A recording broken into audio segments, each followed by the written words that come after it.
Hello, and welcome to dotEDU, the higher education policy podcast from the American Council on Education.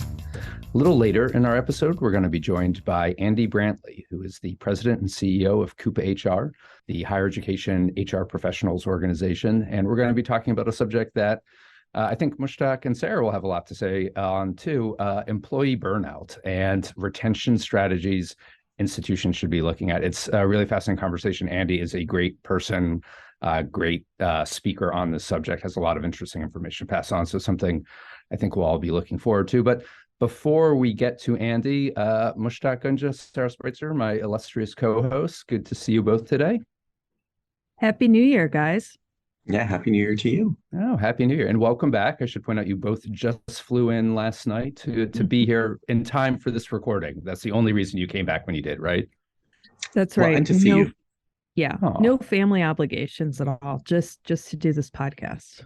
Great. Good. Yeah, no, I always put family second to the podcast.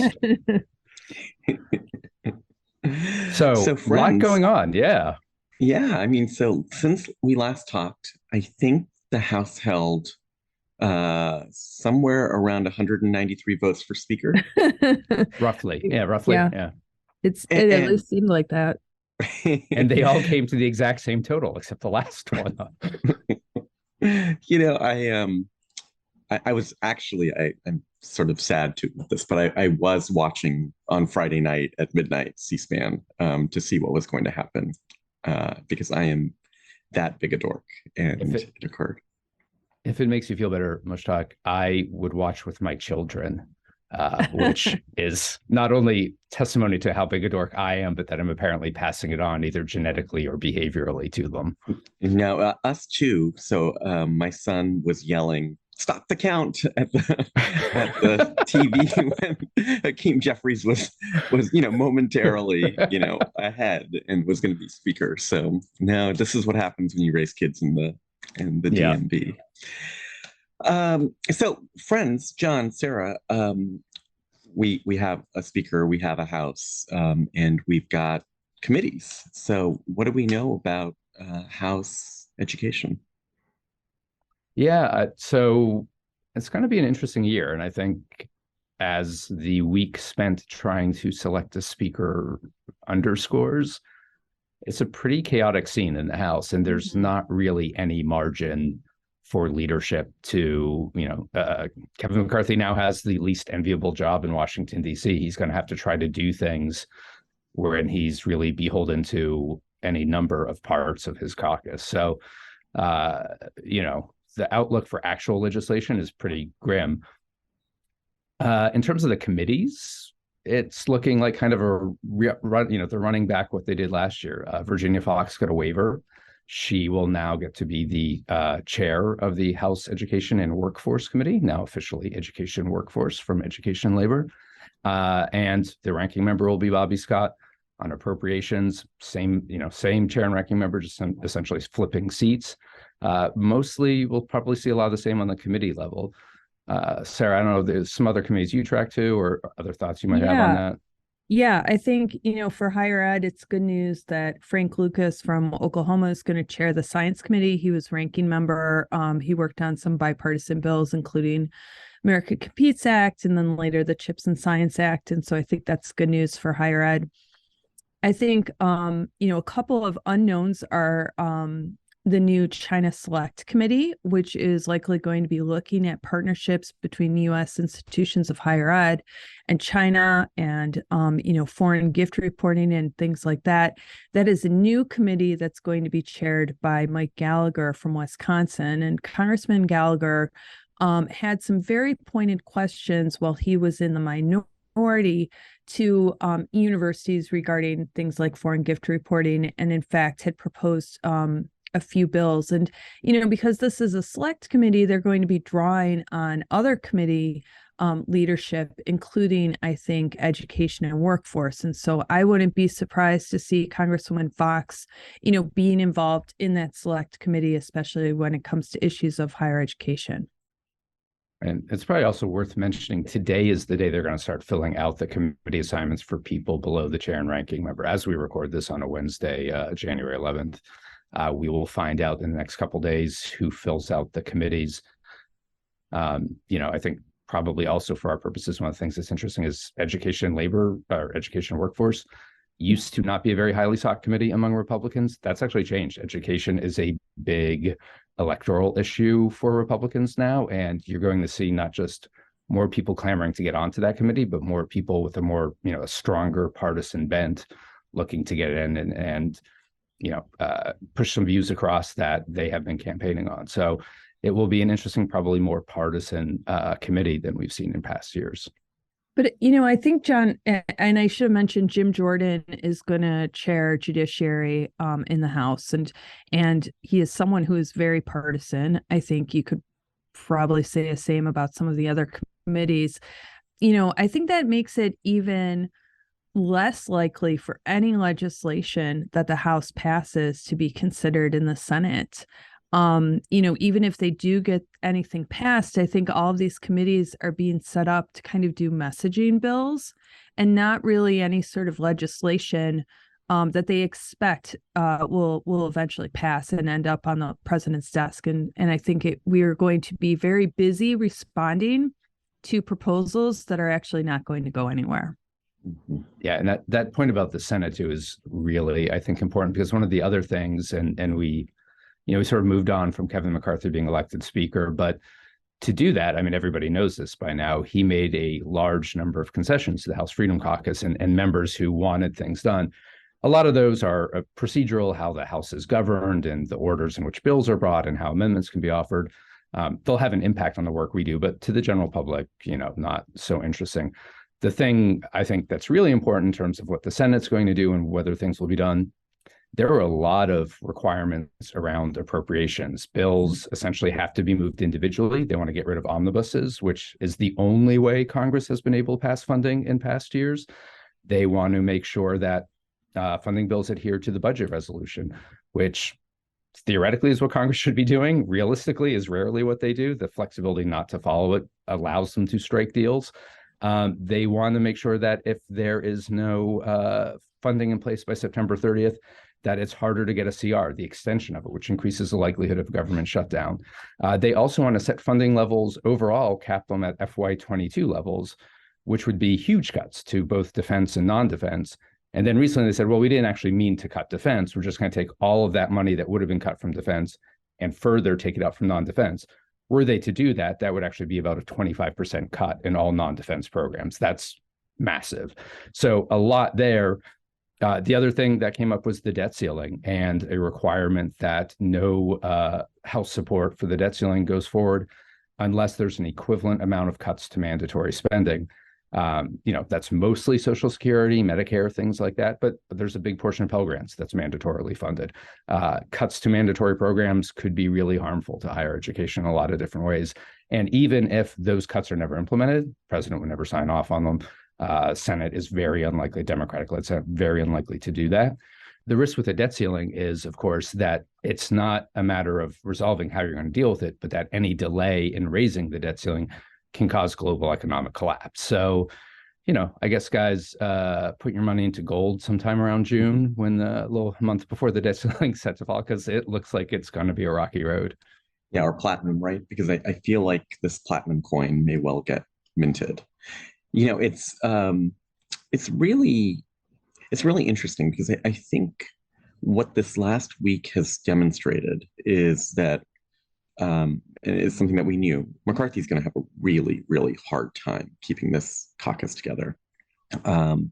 And I think if I were President Biden, I think I probably would not try to go down the President Obama road of trying to negotiate a sort of a debt ceiling increase, right at the last minute with the Republicans. I mean, it's just going to be very, very difficult.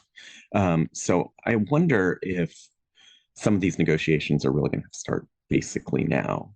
They won't go anywhere, but I'm not entirely sure what's going to happen. I imagine we're headed for a government shutdown. I mean, there is no way to pass the budget under these House rules. I mean, they're not going to be able to get a majority of their conference, I think. So, one thing that this Republican sort of disarray, I think, will be interesting to see what happens politically, because I think that they will get blamed for a government shutdown if they end up bringing this thing down. It doesn't feel like they have a cohesive set of messages, at least not yet. And I don't really see that changing with this cast of characters. So, no, one thing on that too, but this really narrow margin, if you are the Biden administration or you're the Democratic leadership in the House, in some ways, given the restraints Kevin McCarthy's operating under, he's not the person you want to negotiate with. There's 20, 25 swing state Republicans, freshmen, others who are vulnerable for reelection, who don't want to see a government shutdown, who don't want a debt, ceiling default hung on their heads next election cycle. That might be the group you reach out to and you start developing those relationships, because even if you need them as a fail-safe on 2 votes, they're a lot more likely to work with you. And there's frankly very little Kevin McCarthy can do. It's such a small, minority. You only need to peel off a handful of votes to pass things that the majority would oppose. Yeah, that's right. We'll see. I mean, I think funding runs out in September. Is that right? The end of the fiscal year is September 30th. Yes. Mm-hmm. So go visit your national parks, dear listeners, before sometime this summer. Before October. Yeah. Hey, John, yesterday, as we're recording this again on a Wednesday, yesterday, the Department of Education announced some changes to the income-based repayment plans. Do you want to tell us a little bit about what the department announced?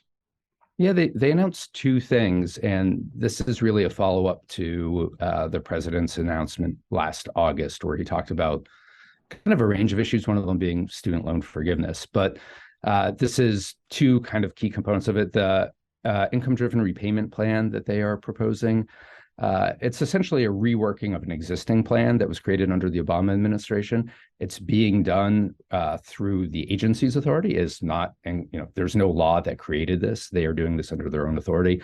Essentially, it's making the single most generous repayment plan that's based on how much a person can earn.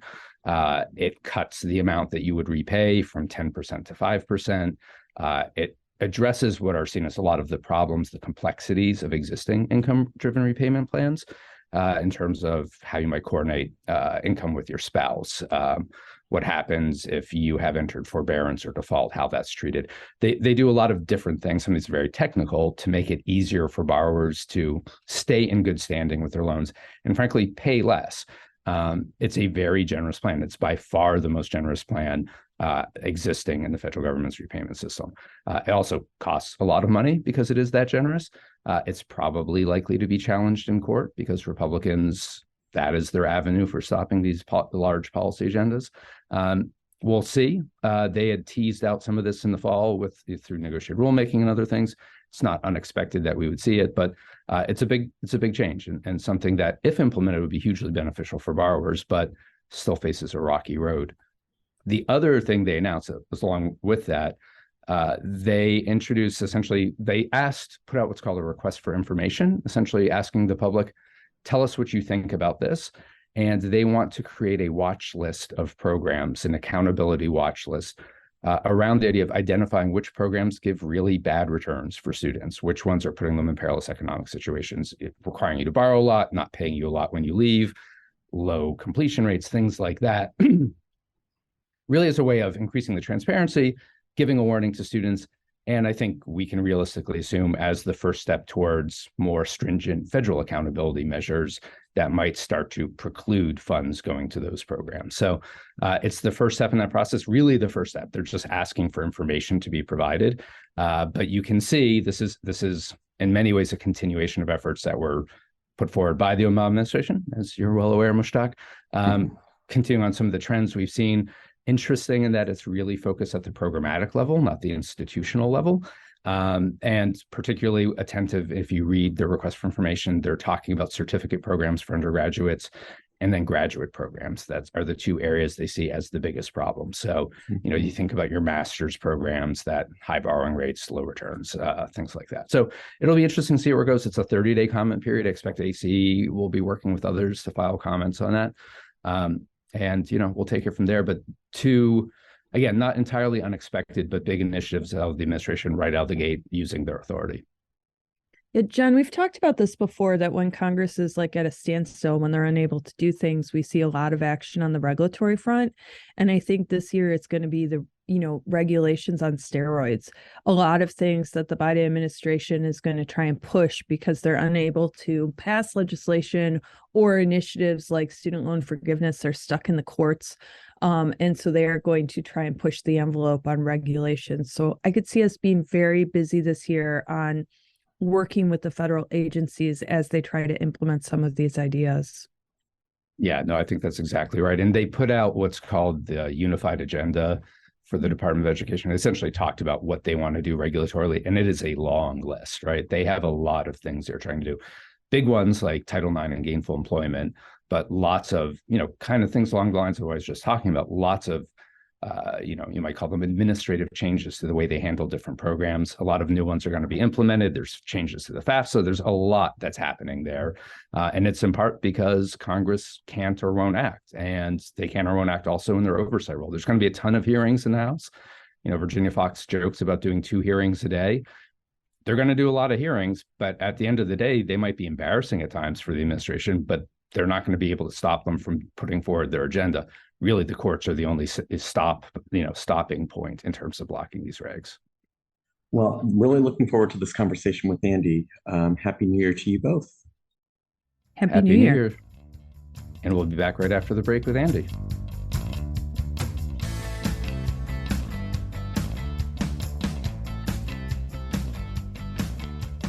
And welcome back. As we mentioned at the top of the episode, we are joined today by one of my favorite people in higher ed here in DC, Andy Brantley, who is the president and CEO of CUPA-HR.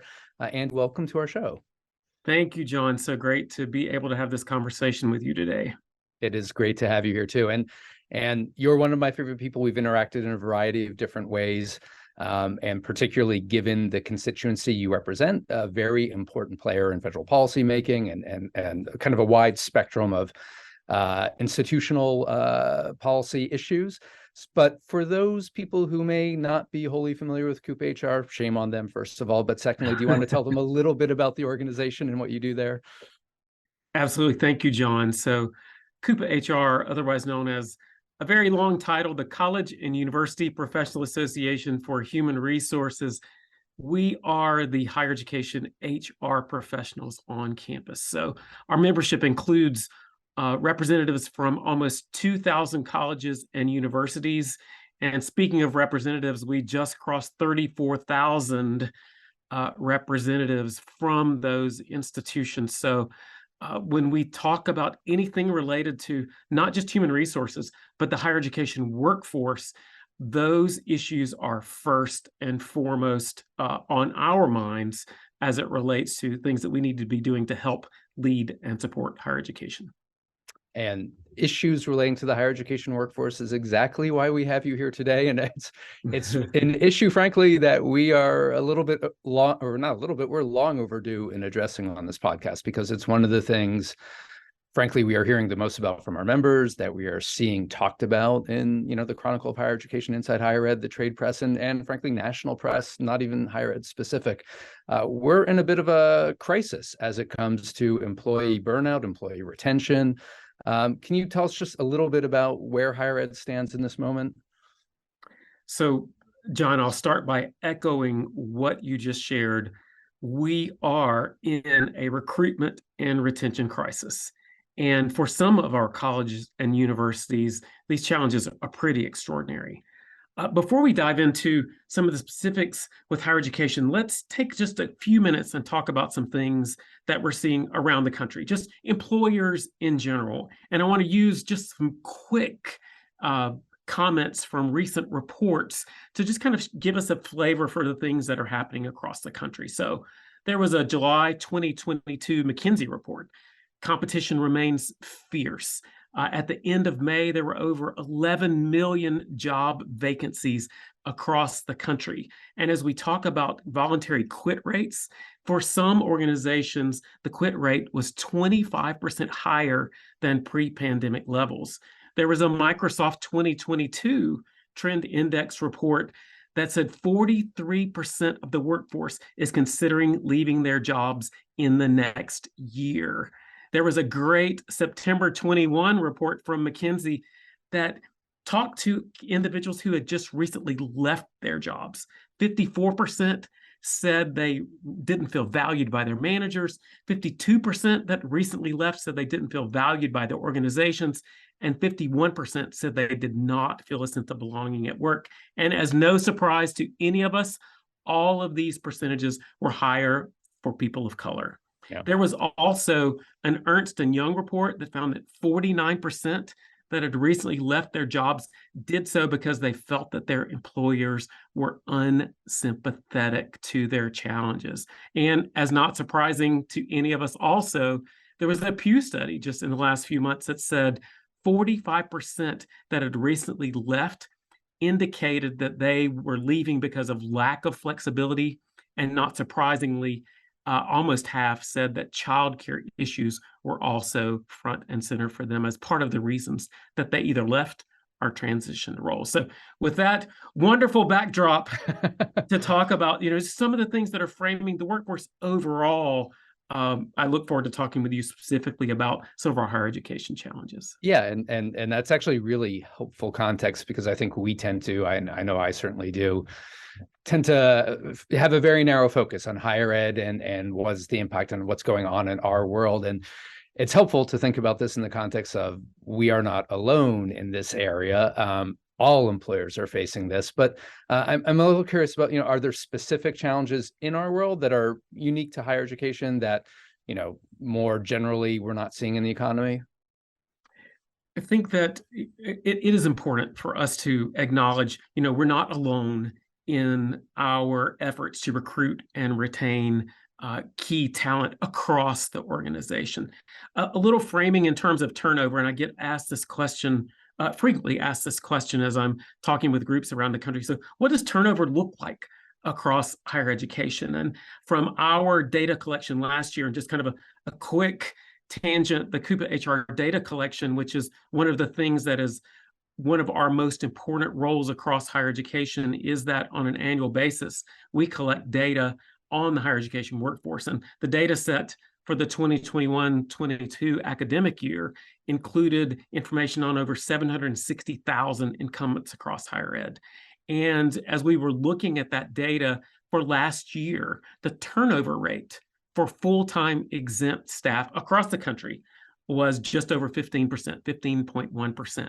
For non-exempt staff, that percentage turnover rate was 17%. So let's put this in real numbers. So if we're talking exempt staff, we're thinking everything from presidents, provosts, VPs, deans, directors, department heads, to our professional level groups across the campus. So that means that 1 out of every 6 or 7 of those individuals is new to their role, new to their position. And for our non-exempt staff to think all of these positions that are typically paid on an hourly basis across the country, 1 out of every 6 of those individuals is new to their role within the last year. We're currently in the process of data collection now for this year, and it's going to be very interesting to see just what that means for higher education this year. One thing that's also very important with turnover is that we kind of pinpoint those areas that are the major points of pain for our organization. What is different now with, say, for example, food service employees compared to pre-pandemic, or student life positions compared to pre-pandemic? If we have the opportunity, I would like to talk about our recent employee retention survey and some of the outcomes from that. Yeah, no, I would like to get into that actually, in part because for years we've been hearing about retention issues, particularly in like IT services. You mentioned student life is another area where there's been retention issues. So yeah, get into it. You mentioned food services. This is clearly something that's beyond just those sort of areas that have gotten the most attention. So I'm a little curious to hear what you have to say. Yeah, thank you for that, John. And I also emphasize the importance of us thinking about the entire higher education workforce, including those areas that unfortunately we most often overlook, like our food service employees, our building service employees. Critically important colleagues to sustain the culture and operations of our campuses. And I have some examples that I'll share with you and our colleagues in just a few minutes on those. The retention survey that we did in May of last year really tried to give us better information on, number one, are employees looking for other jobs? Why are they looking for other jobs? What are some of the benefits that might hold them in place? And one of the things that we found that was in some ways surprising, in some ways not, is that approximately 35% of higher education employees are very likely be looking for new employment opportunities in the next year. And an additional 22% are somewhat likely. So it doesn't take a mathematician to figure out that's more than half of our higher education workforce that is considering other opportunities. Where did they tell us they were looking? Almost 2/3 said they would look at other higher education institutions. So I guess that's the good news. That sounds positive. Yeah, 2/3 don't want to leave higher ed. Right. 2/3 said they might be looking at other higher education institutions, but 43% said that they would look for new employment within their current institution. So that's also good. On the flip side, employees are not adverse to looking at it. We know that we have lots of examples around the country, not adverse to looking outside of higher education. 64% said that they were considering for-profit companies, and another 51% said that they would also consider nonprofit organizations beyond higher ed. Why did they tell us that they're looking? Not a surprise. And it's time for us to kind of really acknowledge this. And there are great examples across the country where we are acknowledging that we have gotten away overall with paying too little and requesting too much for too long. So that day of reckoning in terms of making sure that we are adequately and fairly compensating our employees is here. And so that was the key reason why people said they were looking for changes. But also 43%, they were looking for more remote work opportunities. More than a third said they wanted more flexible work schedules. And 30% said they're seeking promotion to assume other responsibilities. One of the most important findings from this study is that our employees are also telling us they're working more hours than ever. Almost 10% said they're working 16 hours or more additional per week than they were pre-pandemic. So all of those things shape the thought processes of our employees in terms of why they might be looking for other potential opportunities now and into the near future. And I'm particularly struck by that point about the 16 hours more than they were before the pandemic. Again, you hear a lot of stories about campus operations and people feeling stretched very thin. There are lots of revenue implications, for instance, expenses related to how you staff. You mentioned the fact that we've been getting away for a while in a lot of cases with not paying salaries comparable to the private sector, certainly the for-profit sector. Yet people are still looking within higher ed. What are some of the things that these institutions that are successfully recruiting from other institutions, what are things you can do as an institution as you look at this to say, well, yes, it would be great to invest a lot more money into what we're doing to pay people more. That would obviously be very helpful. But what are other approaches that are resonating with employees that are helping institutions find and retain good staff?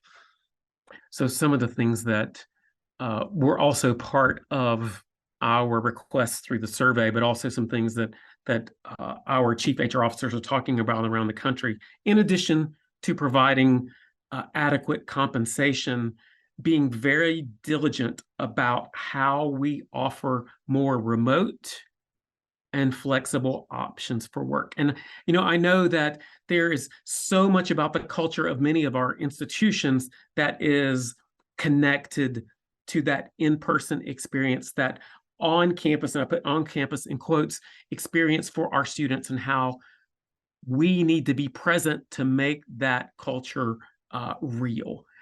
On the flip side of that, it's really important to acknowledge that even minor changes to how we structure work, how we structure the work week, how we structure the working hours can make a significant impact in our ability to recruit and our ability to retain some of our employees. So as we think about hours, as we think about remote, and as we think about flexible schedule, it doesn't mean that we find ways to make all the positions fully remote, because that's just not a possibility for most higher education institutions and for most positions at higher education institutions. But that degree of flexibility for our employees is really, really important. As I just mentioned, also being very mindful about workload and expectations around working hours, particularly as it relates to our most not just most productive employees, but most engaged employees. How do these employees know on an individual basis that their work matters every single day? So as supervisors, as we're running around trying to recruit and bring new colleagues on board, what is it that we're doing every day to make those that are engaged in the work, to help them feel connected, to help them feel that their work is important for what's going on for the institution overall.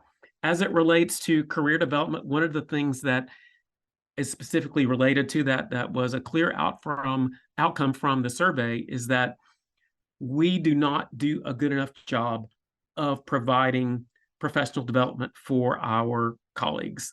So as we think about career growth, as we think about career engagement, it doesn't necessarily mean that, John and Andy need a clear career path. It's like, here are the 4 steps to your career path.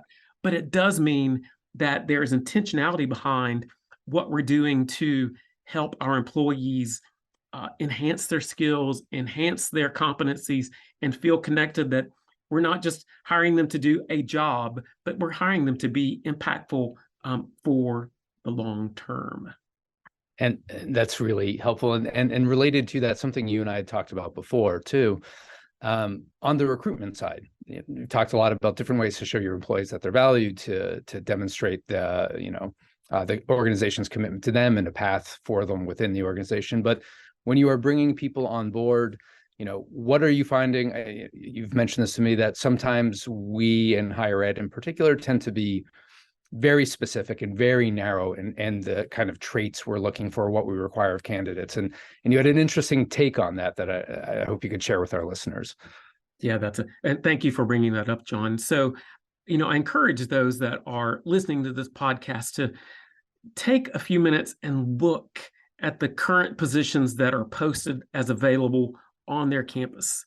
Not just look at the laundry list of required competencies, but also the education and experience requirements. So one of the things that we tend to do in higher education, and because we are education enterprises, is that we tend to expect too much in terms of academic credentials for many of our jobs. Do all of the jobs that are currently posted at the director level require a master's degree and 10 years of experience?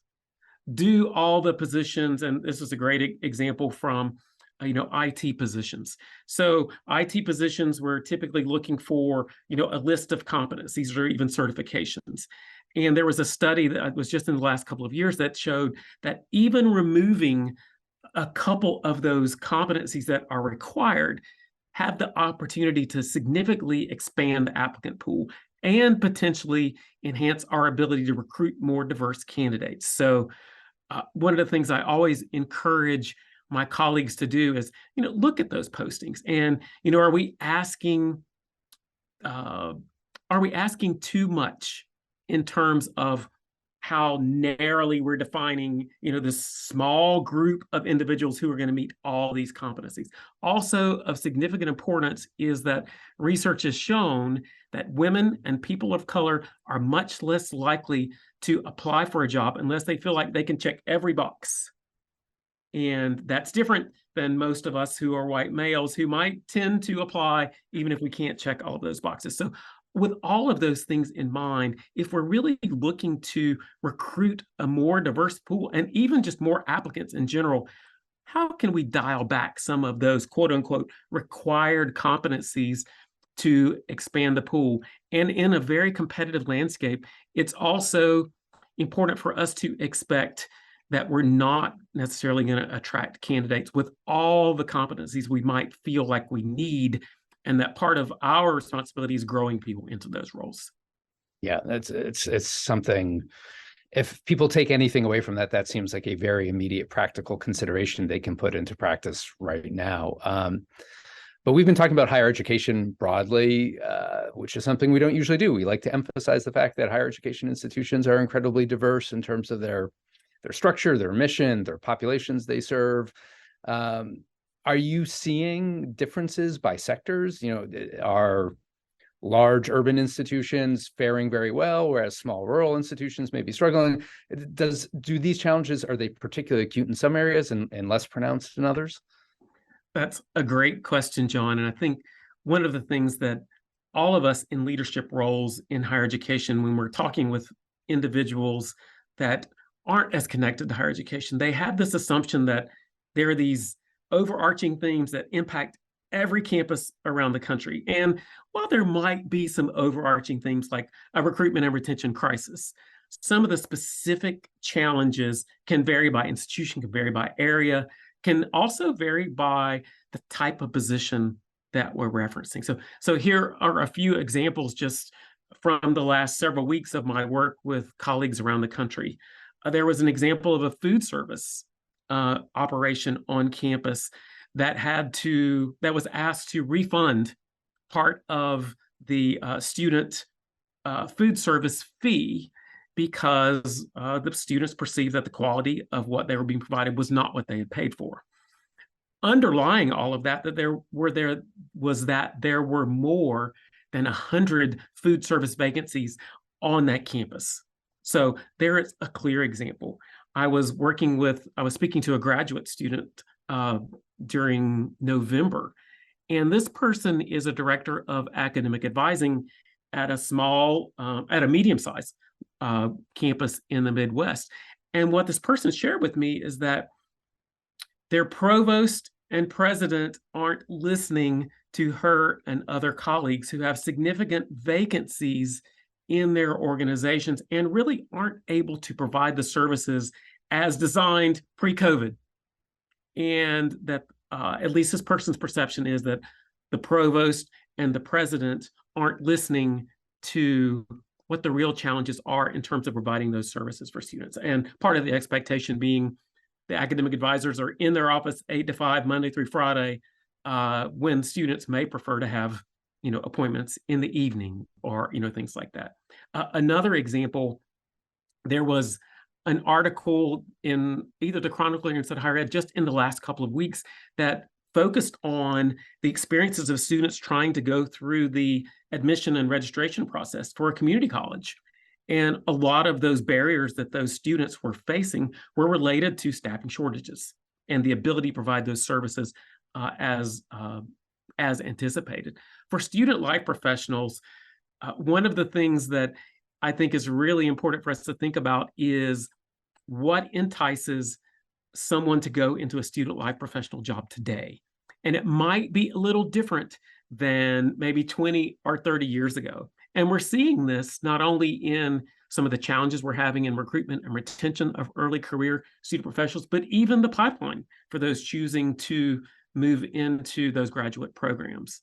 I was in a conversation with a group of chief HR officers during December, and one of them said to his colleagues, whether we like it or not, my institution is very willing to recruit an IT professional. We're using an IT example, who might be a mile from your campus working for us on the other side of the country. So as we think about all of these challenges, what are the pain points for the particular institution and how we hone in on some of those as part of our strategies moving forward? Yeah, and it's you can see the impact, especially at a time when in higher ed, one of the other things we're talking about is declining enrollments. How do you not just get students in also, but particularly how do you support students on the campus? And we know that disproportionately low-income students of color, underrepresented groups, those services, those supports, particularly as you pointed out, may be in non-traditional timeframes. are really critical to their success. So good advice. Speaking of advice, though, we are running towards the end of our runtime, but I want to give you the opportunity to give a little bit more advice to our listeners. Things you would recommend from the CUPA-HR perspective that presidents, senior leaders looking at all of these challenges that are crossing the plate, that they start thinking about doing as soon as possible, I guess, or at least within a reasonable time frame. So, John, there are several things. And again, one of the things that you and I emphasized earlier is that we have to focus on the issues of greatest concern. There are overarching things that we need to do, but where are those points of concern? Where's turnover higher than it was pre-pandemic? Some of our positions are designed to have frequent turnover, whether it be like an admissions representative or some other position like a residence director position. What are those anomalies, things that are vastly different now than they were before, and work to address those? First and foremost, the day of reckoning in terms of adequate compensation for all of our positions is here. So whether we're talking about competing with the local market for some of our locally sourced candidates to across the country, the day of reckoning is here. More remote and flexible options, even if those are minor adjustments to working hours per day, working hours per week, a little flexibility. We have such a tendency to have an equality mind frame. It's easier to manage equality than it is equity that meets our employees where they are. That's a really important part of our work moving forward. Workload and expectations, we talked about that. Also, investing in our employees. They're acknowledging their achievements, helping them grow, helping them learn. Parental leave policies, we haven't talked about that, and childcare discounts and subsidies. Most of our parental leave policies are woefully inadequate. If we are to compete in an increasingly competitive market, we have to rethink our paid parental leave policies and what that means for our employees. And I think one of the last things that I would share is two things.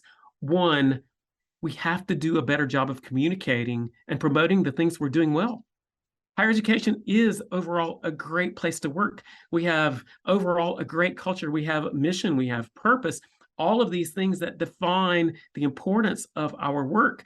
We need to become better at marketing all of those things as reasons to stay and reasons to come and be a part of the organization. And one of the last things I would share is that we have to be willing to get rid of some of our own cumbersome processes that impact our hiring and our retention efforts. So, for example, how many steps does it take for a person to apply for a job? How long does it take to fill a position? The private sector does not take 3 or 4 months to fill an administrative leader in their positions. And we often are caught because we are stuck in our old ways of doing things that take forever to hire positions.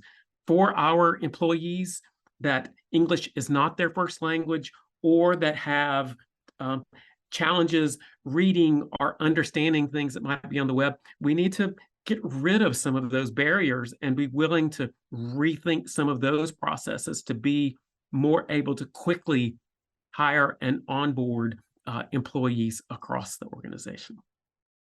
I love that as a place to end. You got kind of both ends of the spectrum there, to emphasize the things we're doing well and really start rethinking some of those things where our processes aren't serving us well. So, Andy, as always, it was a pleasure talking with you. Thank you for joining us. I will also say, people listening, you can't see, but Andy is wearing his University of Georgia jacket. I saw a University of Georgia cup earlier as well. We are recording this the day after, right, I guess, a somewhat important football game. I don't know. Just a little important, right? Yeah, slightly important. So you are representing your institution, your alma mater with great pride and deservedly so. So anyway, Andy, thank you so much for coming on. I imagine we'll have a few more things to be talking with you about in the future. Thank you so much, John. I appreciate the opportunity to talk with you, and the work that you and your ACE colleagues are doing is so important, and I am so grateful for the opportunity for CUPA-HR to partner with you to help our presidents and other leaders across the country. Well, thank you. And it's a partnership we really value too. And thanks for joining us today. As always, you can check out earlier episodes and subscribe to dotEDU on Apple, Google Podcasts, Spotify, Stitcher, or wherever you listen to your podcast. For show notes and links to the resources mentioned in the episode, you can go to our website at acenet.edu/podcast. While there, please take a short survey to let us know how we're doing. You can also email us at podcast@acenet.edu to give us suggestions on upcoming shows and guests. And finally, a very big thank you to the producers who helped pull this podcast together: Lori Arnston, Audrey Hamilton, Malcolm Moore, Anthony Trueheart, Rebecca Morris, Jack Nicholson, and Fatma Gom. They do an incredible job making this happen and making John, Mushtaq, and I sound as good as possible. Finally, thank you so much to all of you for listening.